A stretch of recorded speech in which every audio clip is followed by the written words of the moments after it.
Bonjour à tous, c'est vraiment une joie pour moi de vous retrouver pour ce 3e jour de jeûne et prière. Et je voudrais t'encourager à toi qui as cliqué sur cette vidéo à persévérer dans ce jeûne et prière. Et merci en tout cas, je prie pour toi pour que tu puisses entendre la voix de Dieu pour ta vie et pour l'église de Baie-Saint-Malo. Alors aujourd'hui, on va partager ensemble la parole de Dieu sûrement dans le psaume le plus connu de tous les psaumes. Et si pour toi tu ne le connais pas, c'est vraiment une joie pour moi de te le faire découvrir aujourd'hui. Et si tu le connais déjà, c'est vraiment une joie pour moi de le reprendre avec toi. Je voudrais vous inviter à peut-être pas aller ouvrir la parole de Dieu, mais juste à fermer vos yeux quelques instants afin que le texte puisse vous imprégner pleinement.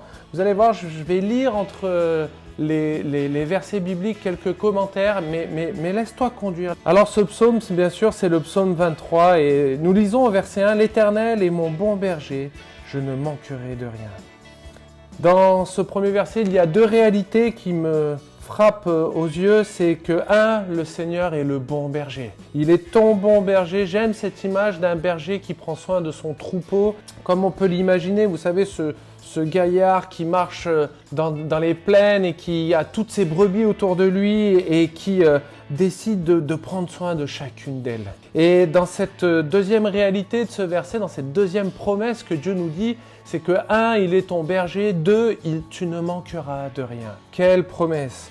Avec Dieu, nous ne manquons de rien. Quand nous décidons de rentrer en tant que brebis auprès de ce berger, Dieu fait en sorte que tu ne manques de rien.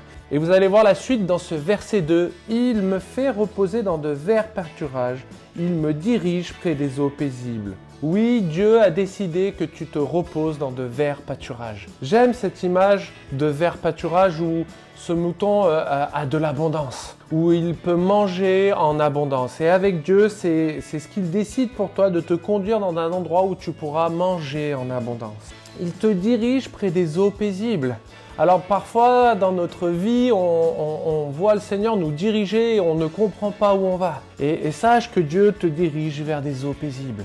Et je pense que dans cette notion-là, il faut vraiment que nous puissions accepter que Dieu nous dirige. Parfois, je fais ma tête de mule, ma tête brûlée. Je refuse des fois que Dieu me dirige, peut-être pour aller vers ces eaux paisibles. Et je t'encourage aujourd'hui. Accepte que le berger, le bon berger, te dirige vers des eaux paisibles.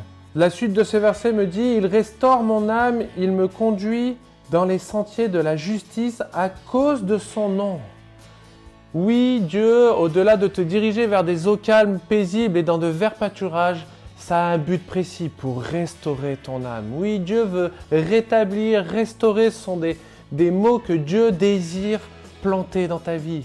Alors oui, Dieu restaure notre âme. Quelle grâce, Seigneur, aujourd'hui, tu restaures l'âme de mon frère ou de ma sœur qui regarde cette vidéo. Il me conduit dans les sentiers de la justice à cause de son nom. Alléluia, merci Seigneur parce que tu me conduis sur le chemin de ta justice. Et je voudrais faire cette petite parenthèse, la justice de Dieu n'est pas ta justice. Ne crois pas que Dieu des fois t'a délaissé ou ne veut pas que tu pratiques sa justice, mais il a décidé de te conduire dans sa justice non à cause de toi, non à cause de ce que tu as fait, non à cause des circonstances, mais simplement à cause de son nom. Parce que son nom est puissant, son nom est au-dessus de tout, son nom est pur. Et Dieu a décidé de te conduire dans ce sentier, dans ces sentiers de justice, à cause de son nom. Au verset 4, on continue, il nous dit « Quand je marche dans la vallée de l'ombre de la mort, je ne crains aucun mal, car tu es avec moi, ta houlette et ton bâton me rassurent. » Quelle grâce Seigneur, parce qu'il y a parfois dans nos vies, on marche dans la vallée de l'ombre et de la mort. C'est un moment peut-être moins agréable, un peu plus pénible, où l'épreuve, la difficulté de la vie vient t'assaillir, à te tomber dessus. Et oui, parfois tu marches dans la vallée de l'ombre et de la mort. Mais je voudrais t'encourager aujourd'hui car tu ne crains aucun mal. Et je le proclame, je ne crains aucun mal. Car c'est sa parole qui le déclare. Oui, ta houlette et ton bâton me rassurent. Et j'aime vraiment cette image de brebis qui marche le long de ce chemin et qui, Dieu te laisse pleinement sur ces sentiers. Il te dit, va en largeur, va en profondeur, débrouille-toi. Mais il est là et il te protège avec son bâton. Et voyez, un peu comme l'image de cette brebis qui des fois veut sortir du chemin. Et elle reçoit ce fameux coup de bâton qui la ramène dans le bon chemin. Et parfois, on peut voir ça comme une punition, comme quelque chose de dur que Dieu veut nous faire, mais bien au contraire.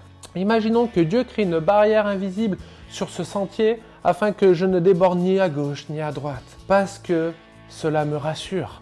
Alors je t'encourage vraiment dans ce chemin de vie que Dieu a établi pour toi, pour moi, pour tout le monde. Laisse-toi conduire, laisse-toi guider par ce bon berger qu'il te protège. Alors nous continuons au verset 5. Tu dresses devant moi une table en face de mes adversaires. Tu oins d'huile ma tête et ma coupe déborde. Alléluia.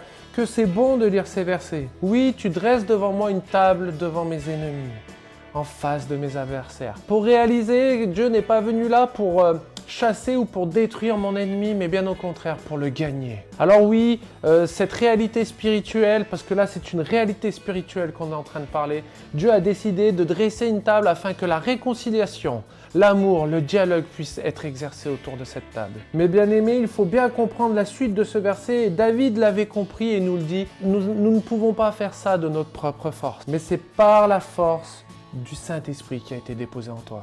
Alors oui, c'est pour ça que tu oins d'huile ma tête, Seigneur, et je veux proclamer en ces instants que notre Dieu oint d'huile notre tête et que notre coupe déborde pour que nous puissions saisir et vivre ces réalités. Ces réalités où des fois nos ennemis nous assaillent, mais tu as décidé de dresser une table devant eux. Nous allons conclure sur ce dernier verset qui nous dit « Oui, le bonheur et la grâce m'accompagneront tous les jours de ma vie et j'habiterai dans la maison de l'Éternel jusqu'à la fin de mes jours. » Quelle promesse incroyable que Dieu nous met devant nous. Dieu a décidé, quand tu marches dans la vallée de l'ombre de la mort, dans les moments difficiles comme dans les moments de joie, le bonheur et la grâce t'accompagnent chaque jour. Je voudrais t'encourager dans les moments de difficulté et parfois dans les moments de doute. Rappelle-toi que le bonheur et la grâce t'accompagnent tous les jours de ta vie.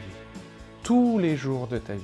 Pour conclure, avant de nous quitter, je voudrais t'en lancer ce défi. Ce petit défi dans ce temps quotidien que tu vas passer après cette vidéo, peut-être un peu plus tard dans la journée. Que tu puisses demander au Seigneur de te révéler toute la largeur et la profondeur de ces versets. Que tu puisses réaliser toutes les promesses, tous les bienfaits que Dieu veut pour toi et que même dans les moments difficiles, il est là. Et je t'encourage vraiment à continuer ton jeûne et prière afin d'entendre sa parole pour toi aujourd'hui. Entendre sa parole pour l'Église.